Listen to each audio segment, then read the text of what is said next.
संतप्त मानस शांत हूँ, जिनके गुणों के गान में हे वर्धमान महान दिन विचरे हमारे ध्यान।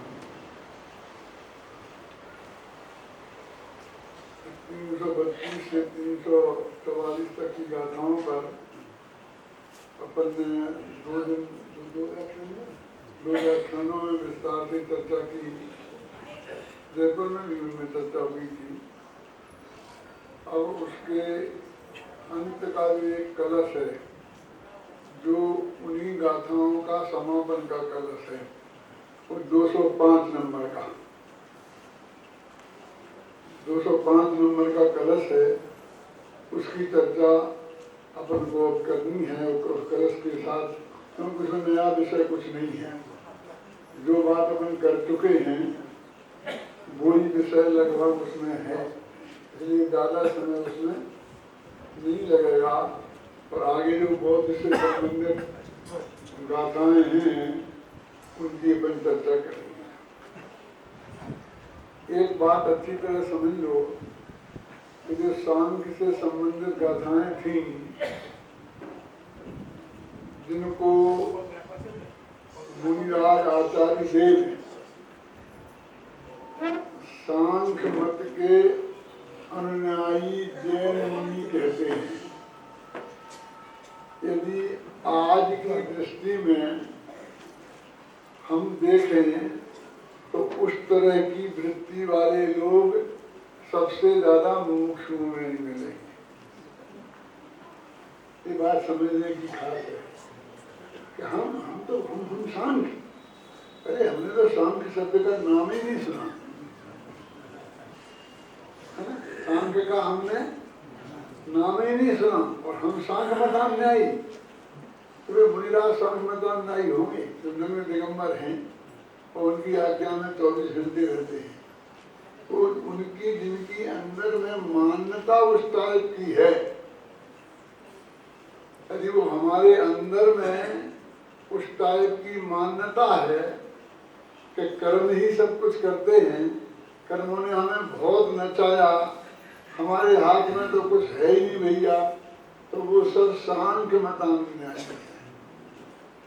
और वो लोग भी कि जो रागादि भावों का कर्तव्य तो अपने माथे पर नहीं लेना चाहते, वे भी कर्मों के माथे टालते हैं। अब उनमें सबसे ज्यादा अपन लोग हैं। आचार्य महाराज ने तो मालूम क्या कहते हैं कि तुम रागादि के कर्ता नहीं हो तो ज्ञानी नहीं है, तो तुम ज्ञानी बनो और फिर तुम तो जानने रूप निर्मल पर्याय के कर्ता हो। और फिर निर्मल पर्याय में भी फेर फार करने वाले तुम नहीं होते हो, फेर फार करता नहीं हो। और वास्तव में सरस्वती ज्ञान अधिकार में तो वहां ले जाना है कि जिसमें हमें अपना अपनापन स्थापित करना है, वो तो सर्वथा करता है त्रिकाली जो भगवान आत्मा। तो वे तो ऐसे हटा के वहां को ले जाना चाहते हैं और हम वहां को तो जाते नहीं हैं, और हम तो राग के करता है ही नहीं। तो इस तरह से राग के अपराध को कौन करता है? राग का तो कर्म। इस तरह कर्म के माथे मढ़कर और अपने सारे अपराधों पर पर्दा डालना चाहते हैं वो लोग हैं। अपनी पर्याय में जो भी अपराध हो रहे हैं, उन अपराधों का कर्ता कौन है कि कर्म है, ऐसा कहकर उनके ऊपर जो बोझा डालना चाहते हैं उनकी बात है। तो कहते हैं वो सांख्यों के समान है। हम तो सांख्य का नाम ही नहीं सुना, तो तुमने आरहत का नाम सुना? हाँ, देखो पढ़ो 205 का है होगा। मां करतार ममीश प्रसंतु पुरुषम सांख्या एवाप्यार्हता। ये आर्हता क्या है? अरहंत के भक्त आर्हत, अपन लोग आरहत हैं, है ना? पहले अपना नाम आरहत ही था। सारे दार्शनिक सांख्य लोग अपन को आरहत कहते हैं, सारे फिलोसफी वाले अपन को आरहत कहते हैं। ये तो जैन नाम तो आ गया बाद में। सबसे पुराना नाम अपना कौन सा है? किनके भगत हैं अपन? अरहंत के भगत हैं। क्योंकि अपना मंत्र नमो अरहंतारम है, नमो जिनानम नहीं है, है ना? हम अरहंत के भगत हैं तो हम आरहत हैं, हम अपना नाम कहाँ जानते हैं? हम अपना नाम भी नहीं जानते हैं ना, इसका क्यों जानते हैं? वो हमको एक कहकर कि हे अरहंत के भक्तों आरहतो, तुम सांख्यों के समान अपने अपराधों को कर्म के नाम पर मत मरो। हिंदी पढ़ के सुना दो, बिल्कुल अच्छा रहेगा। देखो सुनो, सारे लेन सुनाएंगे, ज्यादा नहीं, घबराना नहीं, शांति से सुनना। संस्कृत हिंदी दोनों पढ़ो। हाँ दोनों पढ़ो। मां कर्तार ममी स्पृशन्तु पुरुषं सांख्या इवाप्यार्हता कर्तारं कलयन्तु तं किल सदा वेदावबोधादध ऊर्ध्वं तूर्धत बोधधाम नियतं प्रत्यक्षमेनं स्वयं पश्यन्तुच्युतकर्तृभावमचलं व्याकारमेकं परम्। अरे जैन होकर भी सांख्यों के समान ही इस आत्म को सदा करता तुम मत मानो। एक ज्ञान के पूर्व राग का करता आत्म, वेद ज्ञान होने पर सदा करता जानो। छंद में दो बातों पर अपन को विशेष ध्यान देना है कि इसमें अर्थ आई नहीं, हिंदी में हमने सुना तो अनुवाद किया ना, संस्कृत का हिंदी में अनुवाद किया, और अनुवाद कैसा किया जाता है कि जिनको अनुवाद पढ़ाना है उनकी भाषा में किया जाता है। अब आप आरहत शब्द से समझते ही नहीं हो, जैन से समझते हो, इसलिए जैन किया। इसमें क्या गलती है? आरहत का अर्थ जैन होता है ना, सटीक अनुवाद है। मैंने सरलता का बहुत ध्यान रखा है कि किसी को उसका अर्थ किसी से पूछना नहीं पड़ेगा। देखो ना, अरे जैन हो कर भी सांख्यों के समान ही इस आत्म को सदा अकर्ता तुम मत मानो। कितनी क्लियर बात है। ये बात कही है हमने 2 दिन के व्याख्यानों में, कि तुम जैन हो फिर भी सांख्यों के जैसे आत्मा को सर्वथा अकर्ता क्यों मानते हो? मत मानो। भेद और कब भेद क्या कर माने साहब? तो निष्कर्ष भेद ज्ञान के पूर्व राग का करता आत्म, वेद विज्ञान के पहले आत्मा राग का करता है, ये मानो। और भेद ज्ञान होने पर सदा अकर्ता जानो, और भेद ज्ञान होने के बाद में अकर्ता समझो। सीधी बात, कितनी क्लियर सरल सहज भाषा में ये बात है। अभी आप ये छंद को कभी पढ़े और सुने तो आपके दिन में 2 दिन के व्याख्यान और 13 गाथाओं का भाव एकदम खिल जाना चाहिए, है ना? कितना देखो, अभी संस्कृत में भी ज्यादा कठिन नहीं है।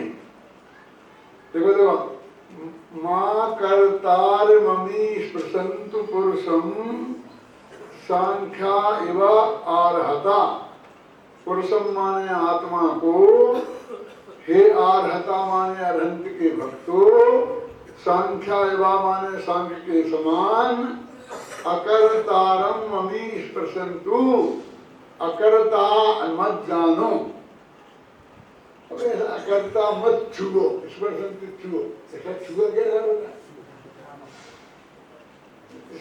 जानने, हाँ जानने क्या, छुओ तक मत दे करे क्या मां स्पर्शंतु। और ऐसे ही प्रयोग होते हैं, जब डिक्शनरी में जाके देखोगे तो नहीं मिलेंगे। मां स्पर्शंतु माने कहते हैं इस बात को तुम छुओ तक मत। करतारम कलयंतु तम किल सदा बोभाव बोधादया। जब तक अवबोध मैंने ज्ञान प्रकट नहीं हुआ, अधा माने उसके नीचे नीचे, उसके पहले पहले करतारम कलयंतु, पुरानी बात को नीचे कहते हैं और आगामी बात को ऊपर कहते हैं। हालांकि नीचे ऊपर तो आकाश के प्रदेशों में होता है, काल में ऐसा नहीं घटित होता है, तो काल में भी घटाते हैं। भूतकाल को नीचे और भविष्य काल को ऊपर, तो कहते भेदावबोधादया, भेद ज्ञान होने के पहले, यानी बिल्कुल संस्कृत में पढ़ा है भेद ज्ञान शब्द, ऐसा नहीं वहां अनुभूति पढ़ा था, वहां ज्ञान पढ़ा था। मैंने भेद ज्ञानी शब्द है, मैं ये कहना चाहता हूँ। भेदावबोधादया कर्तारम कलयंतु, अपने आत्मा को कर्ता मानो। ऊर्ध्वम, ऊपर जाओ तो माने जब भेद ज्ञान हो जाए वो भेद ज्ञान बीच में, उसके नीचे उसके ऊपर।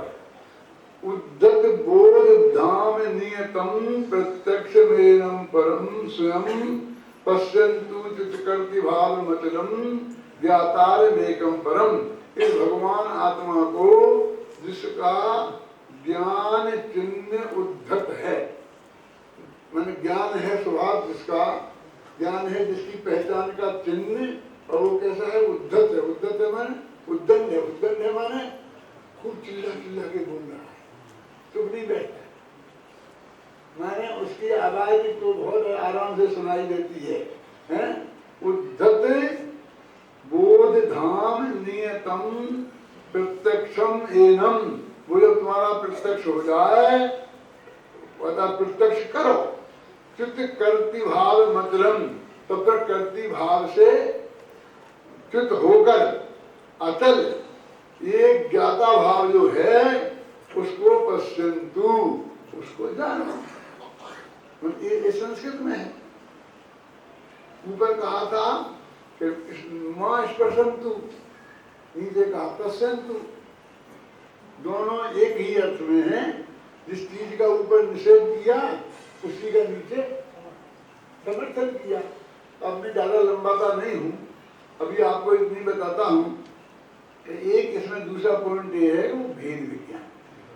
तो अपन ने कहा था आत्मानुभूति लेना, कि भेद विज्ञान लेना, कि समाधि लेना, ये कहा नहीं, वो मूलता तो में तो समाधि है।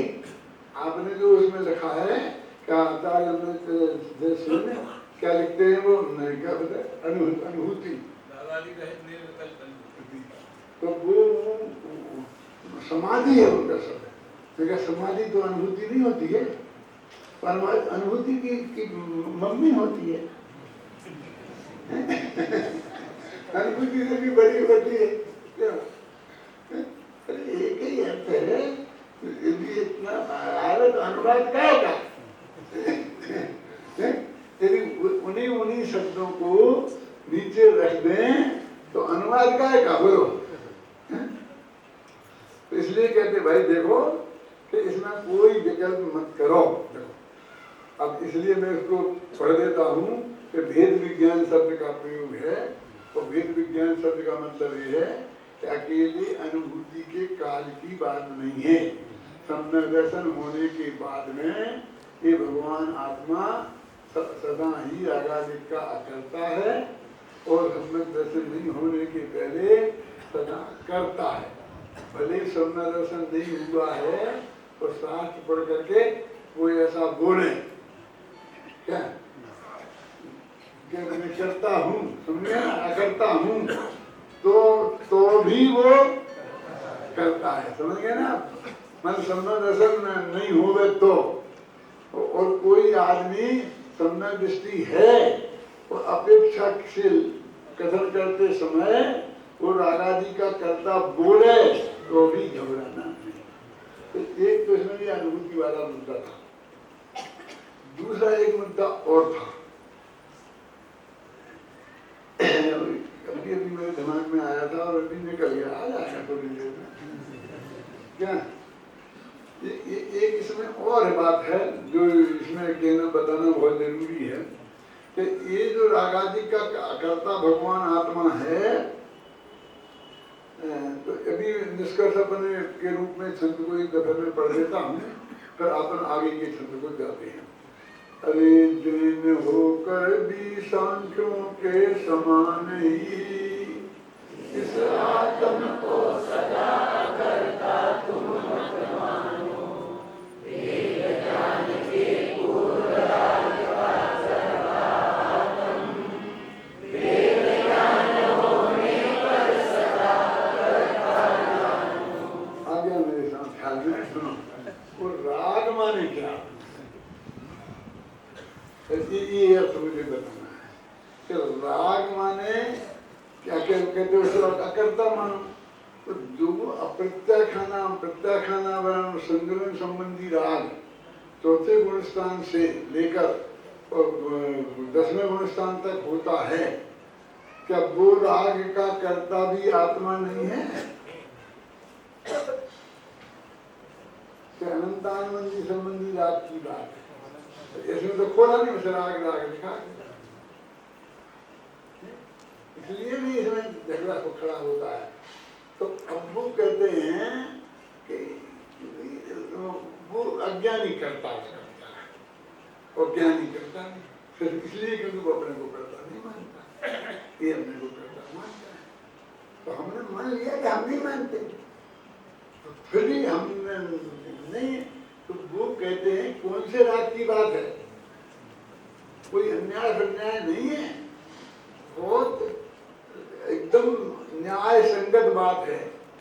इस सारी चर्चा मिथ्यात्व अनंतानुबंधी संबंधी राग की है, इसके कर्ता की बात है। तो वो राग अज्ञानी के है, समझे ना? वो करता क्या हो गया? और ये राग कौन सा? वो राग ज्ञानी के है ही नहीं, तो उनका वो करता नहीं। क्या अन्याय हो गया? हमको लगता है कि बहुत बड़ा अन्याय हो गया, बहुत बड़ा अन्याय हो गया है। उसी को तुम्हें ज्ञानी को सुविधा दे दी। बता बता घबराना अभी ये सुनो, ये तो ऐसी बात हो गई ना, एक आदमी घोड़सवार भाग जा रहा था, तो एक बूढ़ी अम्मा एक लड़की को साथ में लेकर, और एक पोटली थी उसके माथे पर, वो जा रही थी। तो बोझा बहुत था, तो घोड़सवार भी उसी तरफ जा रहा जहाँ उसे जाना था। तो उसने भाई भैया कहाँ जा रहे हो? उसने कहा भाई मैं मान लो बम्बई जा रहा हूँ, नासिक जा रहा हूँ, देवदाली जा रहा हूँ। हमें भी देवदाली जाना है। ऐसा करो, थोड़ा ये पोटली तुम अपने घोड़े पे रख लो, तो हमें वहां दे दियो देवलाली में, बहुत थक गए।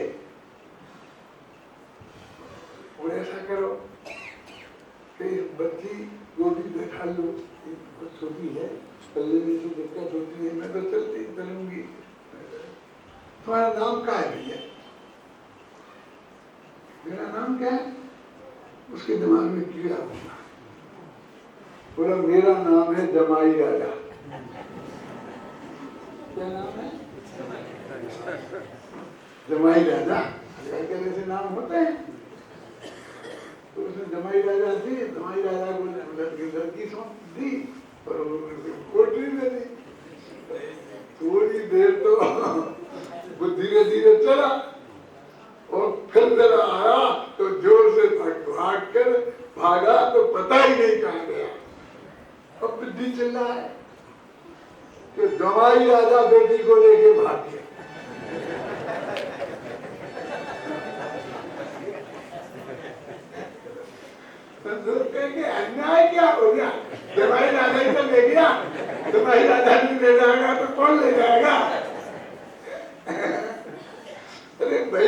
ज्ञानी के वो राग है नहीं और इसलिए उसका कर्ता नहीं है, अज्ञानी के वो राग है इसलिए वो उसका कर्ता है। इसमें न्याय अन्याय इतनी बहुत स्पष्ट बात है, क्योंकि जब भी समय साल में खासकर मिथ्यात्व इसकी बात चलती है राग की, तभी मिथ्यात्व संबंधी राग की ही बात होती है। अब ये प्रश्न जो परमात्मा ने पूछा था कि जो बाकी का राग है उसका क्या होगा, तो देखो उसमें का एक नियम होता है, यहाँ परिणमति सा करता है, जो जिस भाव रूप परिणमित होता है वो उसका, इस नियम के अनुसार आत्मा ही उसका करता है, ये नियम के अनुसार आत्मा ही उसका करता है। तो जब ये बात कहते लोग तो प्रवचनसार की बात है, प्रवचनसार जैसे बिल्कुल ऐसा हो तो सांख्यों का हो प्रवचनसार भी कुंद का है, और टीका भी उन्हीं अम्बे चंद्राचार्य ने लिखी और दूसरी टीका भी उन्हीं जयसेनाचार्य ने लिखी। इसलिए ऐसा कह करके आप क्या कहना चाहते हैं, लेकिन मैंने समय सार में भी निकाल के अभी जयपुर में बताया था शिविर में कि देखो समय सार में भी कितनी जगह लिखा है कि उस राग का कर्ता आत्मा है। अच्छा कौन ऐसे होगा, व्यवहार से होगा, क्यों कि व्यवहार से होगा और क्या करता हो कि नहीं भैया निश्चय से करता है। ये सब ऐसी बातें हैं कि कितने लोगों को पता है कि दोनों की बात छोड़ दो, लेकिन बाकी ये कितने लोगों को पता है, क्यों? क्योंकि अपन ने नियमों को पढ़ा है, अभय जी ने आपको बहुत नए चक्र पढ़ाया है, उसमें स्पष्ट आया है कि अशुद्ध पर्यायों से युक्त आत्मा को देखना, अशुद्ध पर्यायों का कर्ता भोक्ता आत्मा को कहना, अशुद्ध पर्यायों का स्वामी आत्मा को कहना, वो अशुद्ध निश्चय नहीं कर सकते। एक देश शुद्ध पर्यायों से युक्त आत्मा को देखना, उनका स्वामी आत्मा को कहना, उनका कर्ता भोक्ता कहना, एक देश शुद्ध निश्चय है। पूर्ण शुद्ध निश्चय पर्यायों के साथ आत्मा को अभेद देखना, पूर्ण शुद्ध पर्यायों का स्वामी आत्मा को कहना और पूर्ण शुद्ध पर्यायों का कर्ता भोक्ता आत्मा को कहना, ये शुद्ध निश्चय नहीं है। और इन तीनों पर्यायों से रहित आत्मा को कहना, इनका स्वामी आत्मा को नहीं कहना, इनका कर्ता भोक्ता आत्मा को नहीं कहना, उसका नाम है परम शुद्ध निश्चय नहीं। और वो परम शुद्ध निश्चय त्रिकाली ध्रुव को विषय बनाता है और वो वास्तव में सर्वथा आकर और हमें वहां तक पहुंचना है और हमें उसमें ही अपना स्थापित करना है। ख्याल में है ना? देखो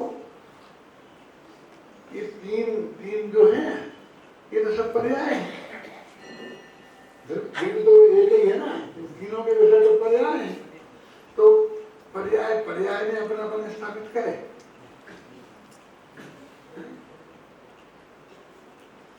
इसको समझाने के लिए मैं एक बहुत मार्मिक उदाहरण आपको देता हूँ।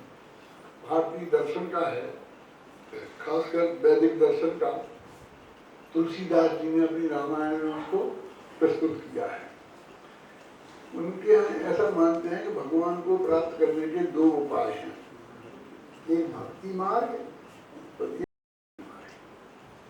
तो अपने यहाँ जो निश्चय नय है वो उनके यहाँ का ज्ञान मार्ग है, अपने यहाँ का जो व्यवहार नय है वो उनके यहाँ का भक्ति मार्ग।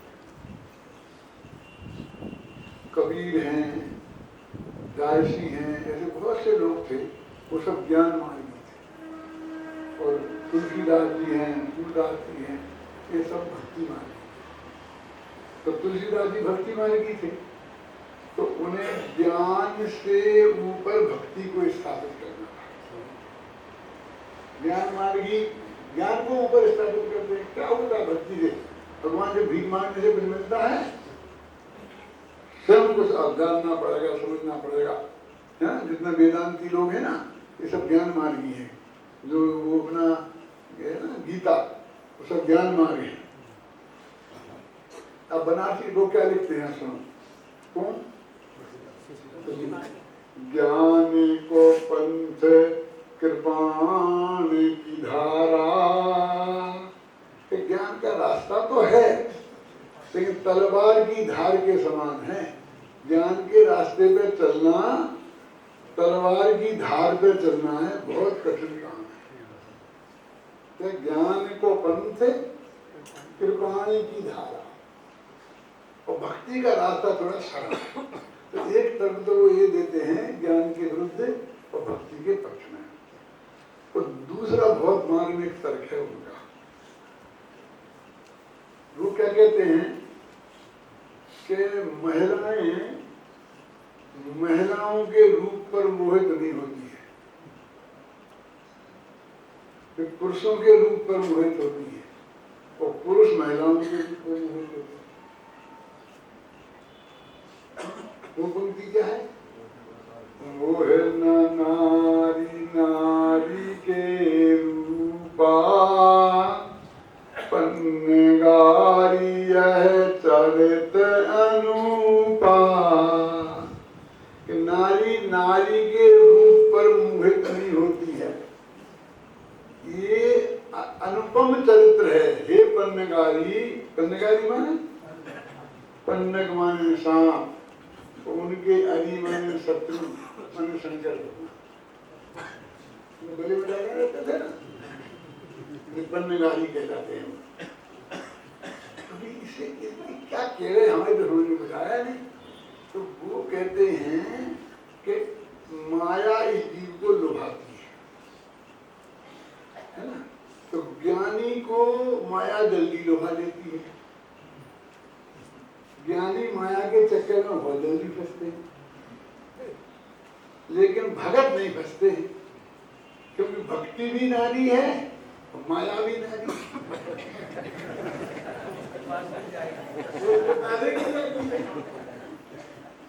ये तो सारी सुधा है, इसके बगल में नारी बैठी है।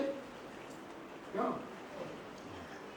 ज्ञान को पंथ कृपाण की धारा, है ना। और भक्ति मोह न नारी नारी के रूपा, पन्नगारी यह चरित अनुपा।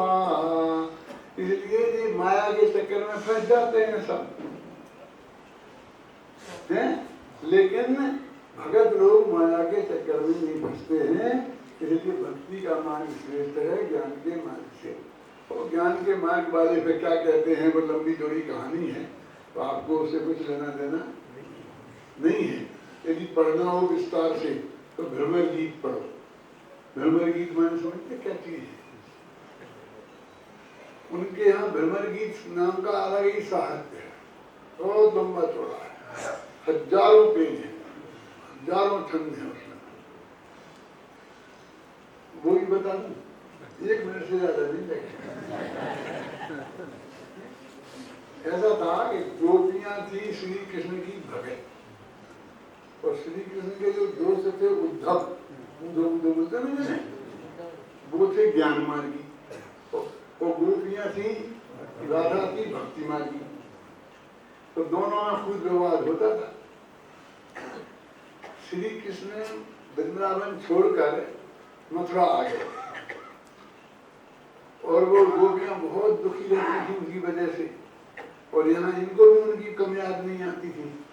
ये राजनीति में उलझ गए यहाँ आकर के। तो फिर उन्होंने एक दफे उद्धव से कहा कि उद्धव, तुम तो ज्ञान मार्गी हो, बहुत विद्वान हो, तुम जाओ ना थोड़ा गोपियों को समझा के आओ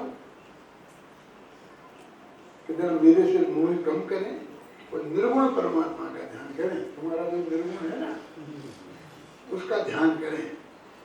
उनको निर्गुण भक्ति बोलते, उसको सगुण भक्ति बोलते। उसमें उनके 2 उद्देश्य थे। एक उद्देश्य तो ये कि थोड़ी इनकी भी अकल ठिकाने आएगी, जब वे गोपियां सुनाएंगी समझाएंगी और भक्तों की हालत देखेंगे, तब इनकी भी समझ में कुछ आएगी। अगर उनको ही नहीं, और ये उनको समझा जाएंगे तो भी थोड़ा ठीक है, थोड़े बैलेंस में आ जाएंगे ना, दोनों अनबैलेंस हैं, एक दिशावादी एक व्यवहारावादी दोनों बैलेंस हो जाए तो उन्होंने वहां भेज दिया। और उन्होंने वहां बहुत समझाया कि तुम क्यों सगुण श्री कृष्ण के चक्कर में पड़ती हो, निर्गुण की उपासना करो, ऐसा करो ऐसा करो। उन्होंने कहा गजब हो गया, कहाँ कौन आया ये, सगुण को छोड़कर निर्गुण को सगुण को छोड़कर और निर्गुण को अपनाने के लिए कहता है।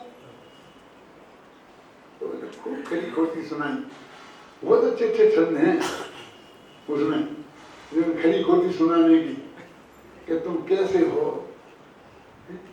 अंधों से देखने को कहते हो, फलाने को ये कहते हो, जिसमें गुण नहीं है उनको याद करने को कहते हो, तुम ऐसा कहते हो, तुम ऐसा कहते हो, तुम ऐसा कहते हो, बहुत बहुत सुनाई। तो वो भी अपना तर्क देते रहे जितना बना उनसे। अंत में वो गोपियां घबराई, ये दोस्त है श्री कृष्ण का, तो एक गया और इसने उल्टा सीधा हमारे विरुद्ध भड़का दिया, तो वे वैसे ही नाराज हैं, चले गए और फिर भी और ज्यादा नाराज हो जाएंगे, इसलिए इसे नाराज नहीं करना, इसे दिमाग तो वो फिर कहने लगे हाँ हम तुम्हारी सब बात मान लेंगे, निर्गुण को भी अपना लेंगे, ये भी कर लेंगे, ये भी कर लेंगे, वो सारी बातें उल्टी कहने लगे। तुम ऐसा कहते हो हम ये भी कर लेंगे, तुम अरूपी को का रूप देखने की कहते हो, हम वो भी करेंगे, तुम अरस को चखने की बात कहते हो, जो अपना अरस रूप अपने आत्मा है उनके यहाँ भी है, तो वो निर्गुण अरस है, अरूप है, अगंध है, स्पर्श है, यही सब बातें हैं, सोच भी नहीं सकते। तो हम वो सब चखेंगे, अरूप को देखेंगे, अरस को चखेंगे, अगंध को सूंघेंगे, यानी सब उल्टी उल्टी बातें हम तुम्हारी करेंगे, पर एक बात कह दो बस, एक ही शर्त है हमारी कि एक ही कह देव की कन्हैया मिल जाएगा। ऐसा करने से हमें वो सगुण कन्हैया मिल जाएगा कि नहीं मिलेगा? अरे भाई उसे तो हम छोड़ने के लिए समझा रहे, तो मिलने की बात करते हो तो उसके लिए नहीं कर सकते। हम तुम्हारी सब बातें उस सगुण को, उस कन्हैया को प्राप्त करने के लिए कर सकते हैं, आसान है ना, लेकिन उसे छोड़ने के लिए नहीं कर सकते। ऐसा ही ज्ञान और भक्ति का मार्ग है ना उनके यहाँ, ऐसा ही अपने यहाँ जो मार्ग है कि हम ऐसा कर लेंगे, ऐसा कर लेंगे, तो वो कहते हैं कि ज्ञान का ऐसा करने से नहीं, समझ गया ना, तुम किसी स्वार्थ से मान लो, अरे वस्तु के स्वरूप का निर्णय करके स्वीकार करो कि सत्य क्या है, तुम रागादि के करता हो, है?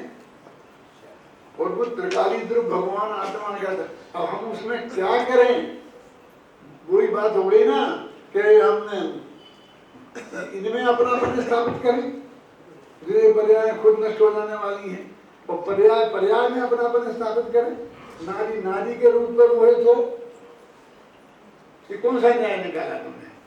तो वो त्रिकाली ध्रुव भगवान आत्मा है नर और पर्याय है नारी, द्रव्य है नर और पर्याय है नारी, तो कहते पर्याय को द्रव्य पर नींदना चाहिए, तो वो भी है अपने यहाँ नहीं है, लेकिन एक सत्य ये भी है कि जो पर्याय में राग है तो उस राग को स्वीकार करो, नहीं मानेंगे तो कौन सा राग, वो जो अनंतानंद जी को छोड़कर बाकी का राग है उनका कर्ता आत्मा को नहीं मानेंगे तो चौथे से 14वें मुनिस्तान के बीच में कुछ रहेगा ही नहीं, तो सीधा मोक्ष हो जाएगा। तो हमारा कहना सो गया तो निद्रा हो जाना चाहिए। अगर जब सब तरफ से रास्ते बंद हो जाते हैं तो फिर एक रास्ता है, कौन सा? ये तो प्रशंसा की बात। तुझे प्रशंसा की बात मालूम है? प्रशंसा की बात बताएं, निकाल 189 का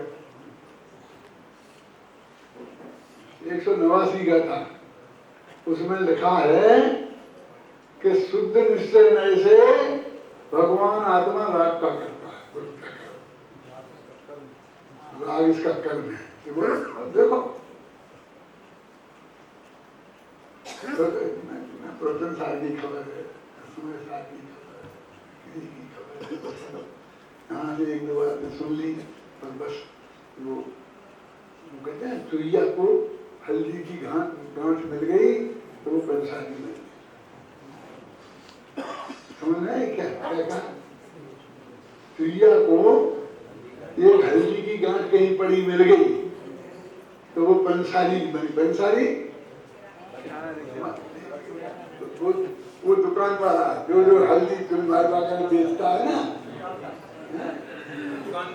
दुकानदार वाला कौन सा? पंसारी माने वो दुकानदार जो हल्दी वगैरह सुपारी वगैरह ये सब बेचता है। समझ गए? हाँ गांधी हमारे यहाँ है, चुईया को हल्दी मिल गई तो वो पंसारी मिल गई। गुरुदेव बोलते थे इसको, हल्दर में गांठ में गांधी। तो ऐसा ऊपर ऊपर से स्वाध्याय करने से काम नहीं चलता है, अंदर करना पड़ा। और इस तरह से वो नित्य वाला जो पक्ष था सांख्य का आरत वाला, वो तो गया। अब ये कहते हैं कि जो करता है वो भोगता है, दूसरे समझ कर सुनिए ना। तो सब सारी दुनिया कहते जो करे सो भोगे, करे सो भोगे, करे सो भोगे।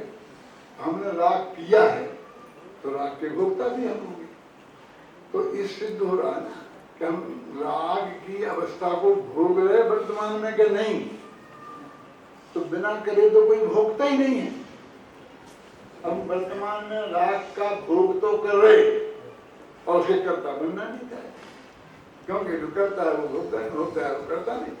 तो इसका सहारा वो कोई जैन मतानुयायी बौद्धों जैसी मान्यता वाला, बौद्धों जैसी मान्यता वाला जैन मतानुयायी कौन है? अब पढ़ो संधि कौन सा? 206।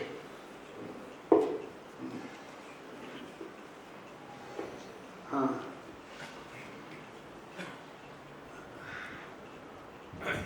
हेलो। क्षणिकमिदमिहैते कल्पयित्वात्मतत्त्वं निजमनसि विधत्ते कर्तृभोक्तृविवेकम् अपहरति विमोहं तस्य नित्यामृतो मे स्वयमयमविशिष्य चिच्चमत्कार एव। जो करता वह नहीं भोगता इस जगती में, ऐसा कहते कोई आत्मा क्षणिक मानकर। नित्य रूप से सदा प्रकाशित स्वयं आत्मा, मानो उनका मोह निवारण स्वयं कर रहा। ऐसा श्लोक है, अदालत में केस चल रहा है कि इस आदमी ने फला आदमी की हत्या की है, गवाह सफाए हो गए थे, जज फैसला देने वाला था, उसे फांसी की सजा सुनाना थी। और इतने में जिस आदमी की हत्या करने वाला अपराध का केस चल रहा था, वो अदालत में जाके खड़ा हो गया कि साहब मैं जिंदा। बोलो क्या अब तो फैसला हो गया, अब तो फैसला हो गया, हम तुमको जिंदा नहीं मान सकते। अभी ऐसे एक केस आया था कि वो वहां आ गया कि बाहर से अदालत ने उसे जिंदा नहीं माना, वो सामने खड़ा और जिंदा नहीं माना। तो मालूम क्या था कृष्णा कि उसकी पत्नी ने उसको मृत घोषित करके मान करके वो नहीं आया होगा बहुत दिनों से घर पर, और उसने विधवा होने की पेंशन 14 साल तक ली। गवर्नमेंट से क्या, मैं विधवा हूँ इसलिए गवर्नमेंट विधवाओं को जो पेंशन देती थी वो पेंशन ले। अब वो पुरुष आ गया कि मैं जिंदा हूँ, तो अब सब खबर में निकलने लगी कि तूने विधवापन की झूठी बात करके और टेंशन ले ली, तो 14 साल की टेंशन वापस ला, वो तो खा पी गई थी।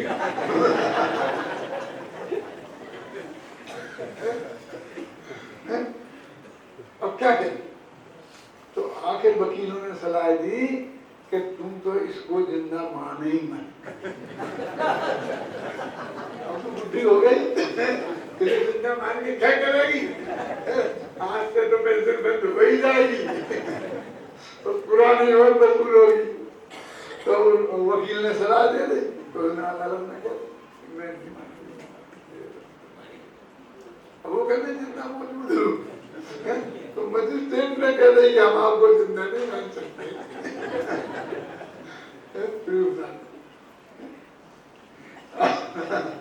अब वो कह रहे कि जो लोग कहते हैं कि बस क्षणिक है, एक क्षण में, हर क्षण में एक द्रव्य आत्मा नष्ट होता है, इसलिए दूसरे समय में जो अभी करे उसको दूसरी समय में भोगे, इसके लिए वो जिंदगी है। वास्तव में तो जिस समय वो करता है वो उसी समय भोगता है। इनने काल भेद करके बात करी है, बस स्थिति ऐसी है। मेरे से लोग पूछते हैं कि पंडित जी हम भगवान की इतनी पूजा करते हैं, भक्ति करते हैं, इतना सब तरह से सामग्री चढ़ाते हैं, सब कराते हैं, दान देते हैं, तो हमें इसका फल मिलेगा कि नहीं? कब की बात के जाने दो, मिलेगा कि नहीं? उन्हें शंका होता है कि कहीं ना मिले तो मुफ्त में चले जाएगी, कितनी तरफ मुफ्त में चली जाएगी। कितने की? 2700 27,000। क्या करें, मुफ्त में चली जाएगी। तो वो कह रही हमें उसका फल मिलेगा कि नहीं? तो मैंने कहा कि तुम्हें अभी फल मिला नहीं क्या? कि जब तुमने भगवान की पूजा की तो उसमें तुम्हारा आनंद आया कि नहीं? उसमें तुम्हारा कुछ आकुलता कम हुई कि नहीं? वही तो फल है। तो धर्म तो उसे कहते हैं जिसका फल तत्काल मिले। जिसका फल तत्काल नहीं मिले, बाद में मिले, उसे तो कर्म कहते हैं।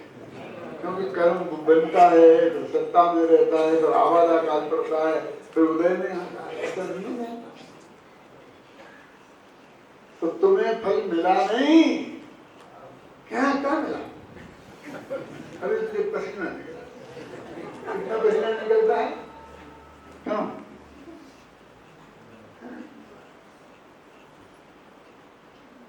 कौन सा फल चाहिए तुझे? तुझे यदि अभी नहीं मिला है तो कभी नहीं मिलेगा, और अभी मिला है तो बाद में भी मिलेगा। क्योंकि वो कुछ कर्म, धर्म तो अभी मिल गया, आनंद आ गया, और उससे कुछ पुण्य कर्म बन गया तो वो उदय में आएगा, तो उसे कुछ नहीं। तो तत्काल, इसलिए फल तो तत्काल मिलता है। कर्ता सो भोक्ता उसी समय है, जिस समय आत्मा करता उसी समय वो भोगता है। लेकिन यहाँ लोग बौद्धों के संदर्भ में बात करके समझा रहे ना कि आज मिले वो कल भोगे, और यहाँ वो कर्म संबंधी बात है, वो राग की बात, वो राग का फल बाद में मिलता है ना। तो वो कहते हैं तो मैं खत्म हो जाता, वो तो खत्म हो जाता, आत्मा तो खत्म ही हो जाएगा, तो उसे कुछ भोगना ही नहीं पड़ेगा। इसमें ये तो कोई निकालता नहीं है कि हम क्यों पाप करें, तो सोचता है बेकार को धरे, भोगना तो है ही नहीं। कल कहा था ना, घृतम कृत्वा घृतम पिबेत वाली यदि बात परिणति आ जाती है, वो बौद्धों के भी यही मामला है।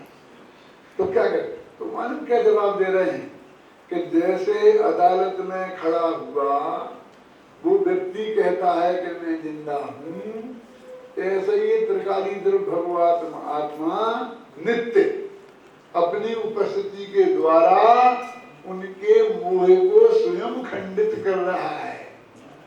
हाँ, पढ़ो पढ़ो। हाँ, देखो, जो करता वह नहीं भोगता इस जगती में, ऐसा करते कोई आत्मा क्षणिक मान कर नित्य रूप से सदा प्रकाशित स्वयं आत्मा मानो उनका मोह निवारण स्वयं कर रहा। आत्मा ही कर रहा, हम क्या करें? वो सामने खड़ा कहता है कि मैं हूँ, बना लिया ना। अरे कहता है कि नहीं, तुम खत्म हो गए, खत्म हो गए। अरे मैं हूँ ना मौजूद, क्यों?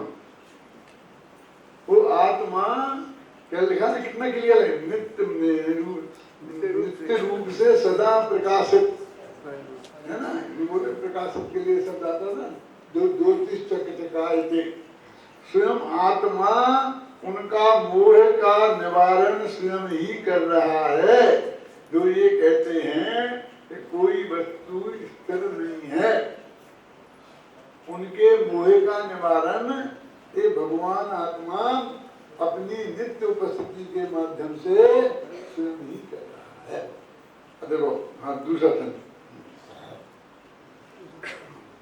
वृत्तिमान हो नष्ट, वृत्तिमान हो नष्ट, वृत्त्यंशों के भेद से कर्ता भोक्ता भिन्न, इस भय से मानो नहीं। कहते कर्ता को भोक्ता को तुम्हें भिन्न भिन्न मानना है, और यदि ऐसा नहीं मान पाएंगे इस डर के मारे, तुम ऐसा मत करो कि वृत्तिमान माने, जो वृत्तिमान जो पर्याय हैं उनसे जो भिन्न पदार्थ है वो ऐसा मत मानो इस डर के मारे, क्योंकि हम इकट्ठा मानेंगे तो फिर वो उसे नष्ट होना पड़ेगा त्रिकाली दुख को। तो कहते देखो, वृत्तिमान हो नष्ट वृत्त्यंशों के भेद से। वृत्तिमान माने द्रव्य और वृत्त्यंश माने पर्याय। तो पर्यायों के भेद करोगे तो वो वृत्तिमान नष्ट हो जाएगा। इस डर से कर्ता और भोक्ता को जुदा जुदा मत मानो, ऐसा वो कह रहे हैं। अब इसके बाद में वो गाथाएं अपनी शुरू होती हैं, जिन गाथाओं की चर्चा अपन को करना है। एक बार पढ़ दो अभी। हाँ, 346 से 348 तक, 45 से 48 तक। अभी ध्यान से सुनना, इतनी बात जो अपन ने कर ली है ना, उसके संदर्भ में ये गाथाओं का आप आपसे ध्यान। 401 पेज, 401 पेज पर गाथा 346 से 48, 3 से 43 से, हाँ 45। यह आत्मा हो नष्ट कुछ पर्याय से, कुछ से नहीं, जो भोगता वह करे अथवा अन्य यह एकांत ना। यह आत्मा हो नष्ट कुछ पर्याय से, कुछ से नहीं, जो करे भोगे वही अथवा अन्य यह एकांत ना। जो करे भोगे नहीं वह सिद्धांत यह, जिस जीव का वह जीव मिथ्या दृष्टि आरत मत विरोधी जानना। कोई करे कोई भरे यह मान्यता जिस जीव की, वह जीव मिथ्या दृष्टि आरत मत विरोधी जानना। क्या कह रहे सुनो, बहुत सरल है। यह आत्मा वो नष्ट कुछ पर्याय से, कुछ से। अब यह आत्मा कुछ पर्यायों से तो नष्ट होता है और कुछ पर्यायों से नष्ट होता है। झगड़ा खड़ा कर दिया, ऐसा क्यों होता है? होगा तो सभी पर्यायों से नष्ट होगा, और नहीं होगा तो किसी पर्याय से नहीं होगा। अभी कुछ पर्यायों से नष्ट बता रहे, तो कुछ पर्यायों से नष्ट नहीं होता। देखो संस्कृत में प्राकृत गाथा में देखो, के हिंति पज्येहिं विनश्यति और नैव के ही चिंत जीवो। जीव किन्हीं पर्यायों से नाश को प्राप्त होता है और किन्हीं से नाश को प्राप्त नहीं होता। तो प्राकृत भाषा में ये बात लिखी है। अभी झगड़ा क्या है, कैसे हो सकता है? अब यहाँ पहली पर्याय का अर्थ है पर्याय और दूसरी पर्याय का अर्थ है गुण। तुम्हारा मन से हम गुण पर्याय की परिभाषा नहीं जानते हैं, हम भी गुरुदेव के पास भौंक रहे हैं। तो वो दूसरा अर्थ तो निकाल के बता, कुछ पर्यायों से नष्ट होता और कुछ पर्यायों से नष्ट नहीं होता।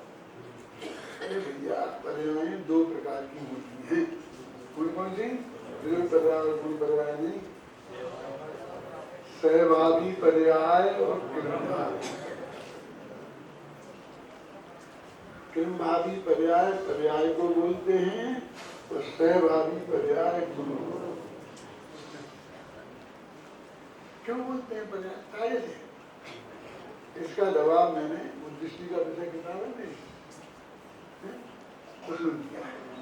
क्या है कि पर्याय की जो हमने परिभाषा रट रखी है तो गोपाल दास जी बलैया की या फिर सोनवे में छपी उसकी, उसको उससे बगल में रखना, घबराना नहीं। अब मैं जो परिभाषा बताता हूँ उसे आज एक दफे जिंदगी भर ध्यान रख लेना, सीख लेना, याद हो जाएगी अभी 1 मिनट में। पर्यायार्थिक न्याय का विषय जो विषय बने उन सब का नाम है पर्याय, और द्रव्यार्थिक न्याय का विषय जो बने उन सब का नाम। अब जो गुण है, गुण भेद, वो कौन से न्याय के विषय? प्रदेश भेद, गुण भेद, प्रदेश भेद, ये सब पर्याय के विषय। तो वो कहते हैं गुणों और प्रदेशों की अपेक्षा वस्तु नष्ट नहीं होती, दृढ़, और पर्यायों की अपेक्षा। और ये अर्थ है सीधा सच्चा। और ये अर्थ नहीं करो और तुम 100 सिर के माथा मार लो कहीं से भी और कहीं दूसरा अर्थ नहीं निकाल सकते। और आगे लिखा है इसमें, खुद कुलकुल ने, अमृतचंद्र ने, जयसेन ने, गुरुदेव श्री ने, जितने भी विद्वान टीकाकार हुए, जयचंद छाबड़ा ने, सबने लिखा है। सब प्रूफ मैंने आगे दिए हैं। अब आप घर से पढ़ के आएंगे तो आपको ख्याल में आएगा, नहीं तो नहीं आएगा। अभी आज का समय में निकाल के हो गया है।